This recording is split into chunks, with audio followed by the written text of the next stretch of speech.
So it's a fourth line day today. Fourth lines are all about friendship, and they are about networking, and they are a very supportive energy, until they're not, of course, because we always have both ends of everything, and they can also take on an energy of people fatigue when they have been around too many people for too long. And so fourth lines need their time to withdraw, to retreat, to reflect, and to then come back out again and play. One of the lines of the gates, it's gate 30, the fourth line is called burnout. We have a thing called genetic continuity. So what is true in one fourth line is true for all fourth lines. So in energy, it's that people fatigue. It can exhaust us. So we just have to be careful with that and make sure that we know. I have 11 fourth lines. I will be lying down a lot after this week. 11 fourth lines? 11 fourth Okay, lines. that's something I get to explore. That I have no concept of what that looks like on a design chart. Okay. 11 fourth. Yeah, a lot of my lines. gates are in the fourth line. Okay. Yeah, so that means a lot of my energy is around networking and friendship and bringing that kind of energy through. Baking cinnamon And buns. baking, obviously.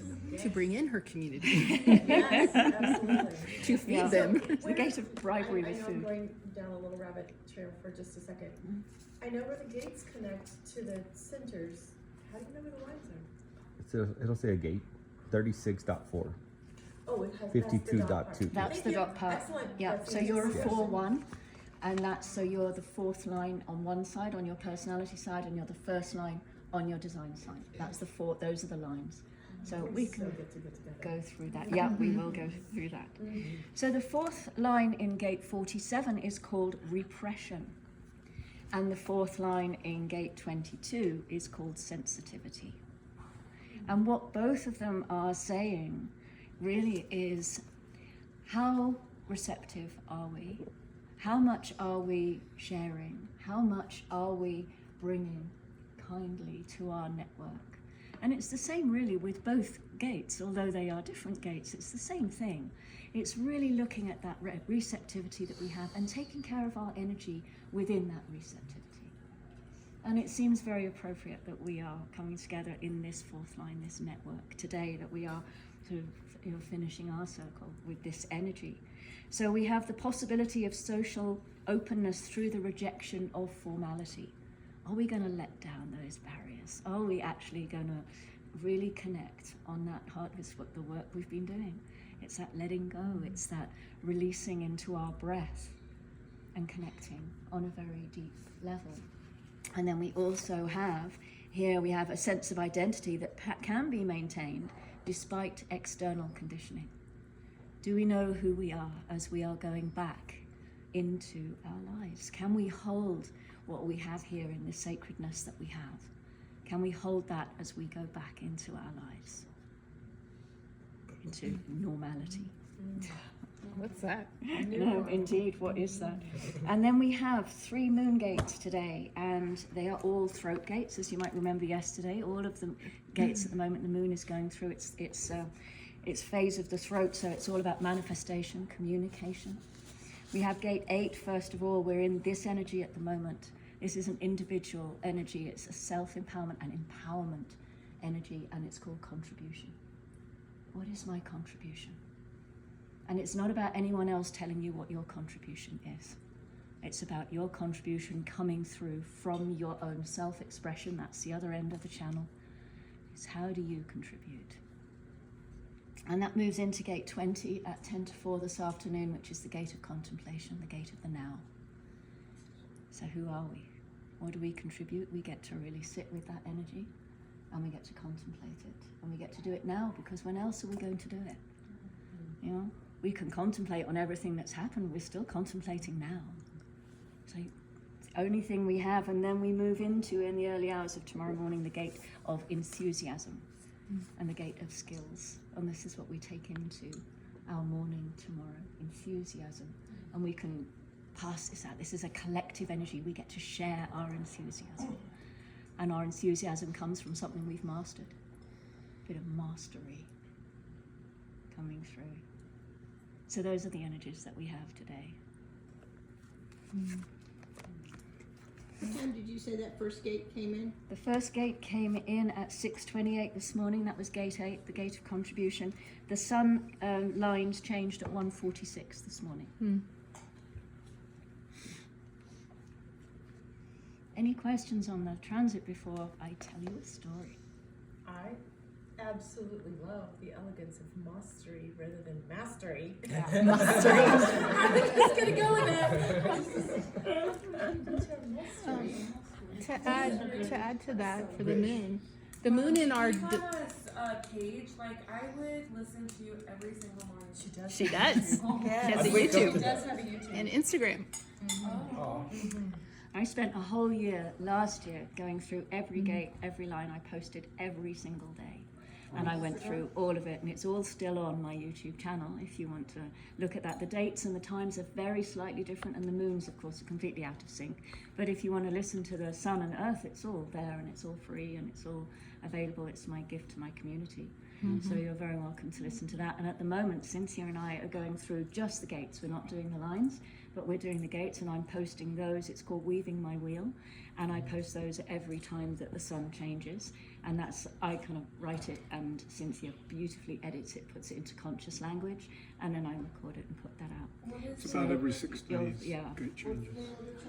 It's, I think it's Bambaji, isn't it? Bambaji. Bambaji, it might be Bambaji Haven Hill, or it's I really ought to know my own Instagram channel, no, my own YouTube channel. Well, Instagram is Bambaji Haven Hill. Yeah, my YouTube, it's Bambaji something. Right? Bambaji. If you look at Bambaji transits, it will come up. Yeah. There's so many of you in the world. What's the spelling?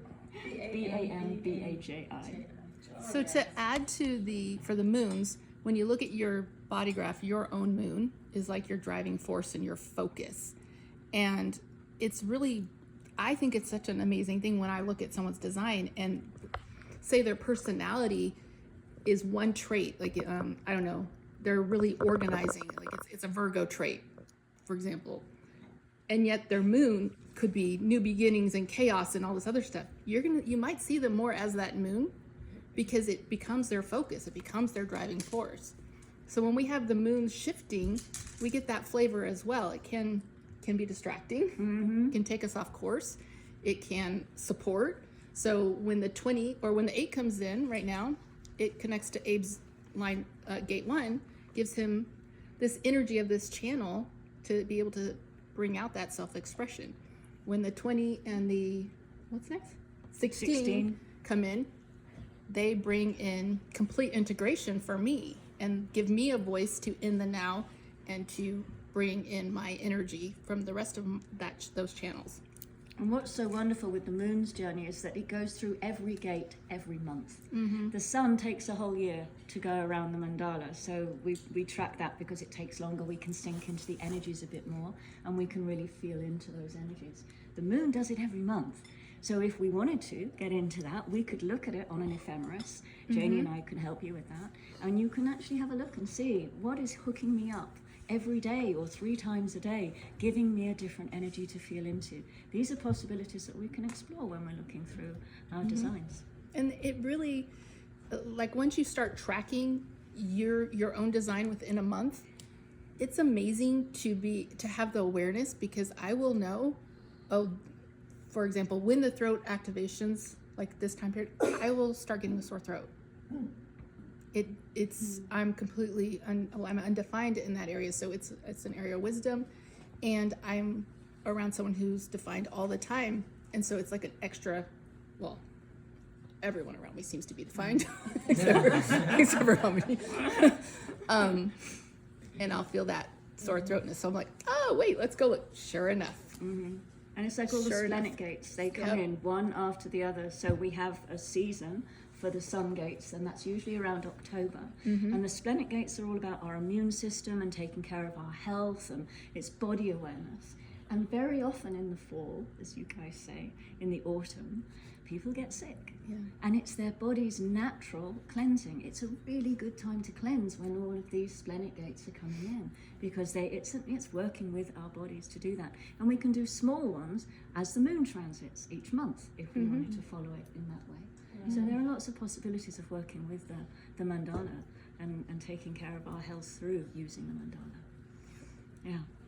When Babaji finished a whole year of doing a recording every day, she said to me, "If I ever think of doing this again, will you stop me?" However, At the beginning of this year. and she kind of said a few weeks ago, shall I start and just re-record all of the gates? So the moon won't I know you do. will be sort of removed, but you know, when they were originally recorded, it was very specific to that date and that time, and so it doesn't. You can't use it next year to be accurate. Yes. So maybe if you guys sort of get together and say, hey, would you do that? And Or someone some initiates energy me. comes through, then maybe she might do She that might. again. Do it in a story form. She might. Mm-hmm.